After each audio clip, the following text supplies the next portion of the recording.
Right. This blending here has caused me to get confused after working on the shader for a little while and in the context of Unreal, but got it to work. So basically, figured out blueprints and how to spawn things. And so we have all the possible color combinations available in this particular game. So like I wanted to limit the colors to get that printer aesthetic.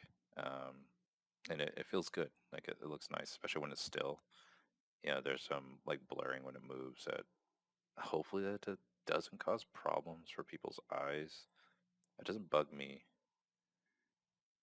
so I think it's okay. But anyways, that might be something that needs to be looked at. But I think it looks good. And so yeah, here it is. And so I'm not really, this blueprint was like a one-off thing. It's probably not going to be used for the game at all. But it was good to figure it out. Let's see here. And this is it. It's pretty tedious. I would say this is easier to do in code. But as I was working through this and figuring it out, like I think there's certain improvements that could be made to this, like not to my blueprint code, but even though there might be, but the making a array is not intuitive. Like there's this empty details panel here that they could put a type in there, but instead they want you to drag over and use an inferred type. Like I had to declare a variable 0, like integer, to just dump it in there. But it would make more sense to just have that type declared here for like a literal. Um, and other things too. Same thing with this. Like there's no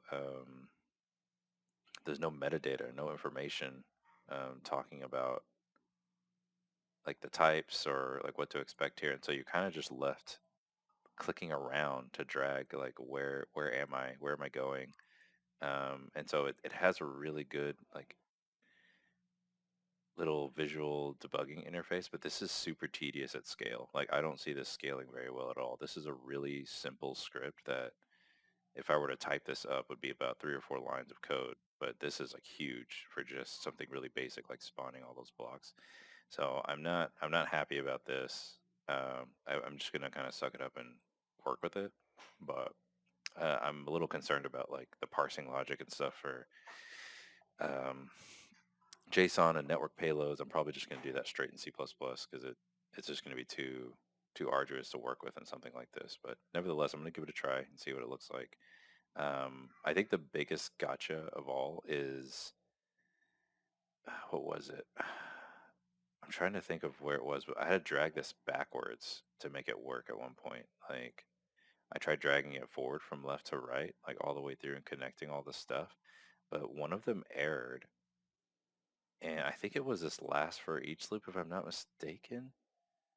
I'm not entirely sure. One of these I had to like undo and then just drag it backwards, which doesn't make sense to me, like why the system couldn't understand the simple two connection thing and then infer its type.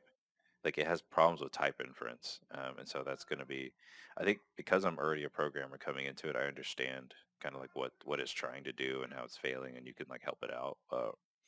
Um, it seems like this is not this is way inferior to code, so I'm not a fan, but we'll learn it all the same. So managed to get it to work, and then what that produces is this. So it's looping through. There's 5 different shades of the primary colors, and then they start intermingling in the middle, and you get the different combinations. Uh, and then there's 3 different stacks, and one of them has no additional black, and then this one has a little bit more, and then this one has a little bit more. So it's kind of like darkened a little bit, but it's subtle. It's not overall. The game isn't going to be very dark. Like there's not a lot of dark colors. Blue is super dark though, and then this is like an algorithmic error. I think like I tried to fix this yesterday and broke everything.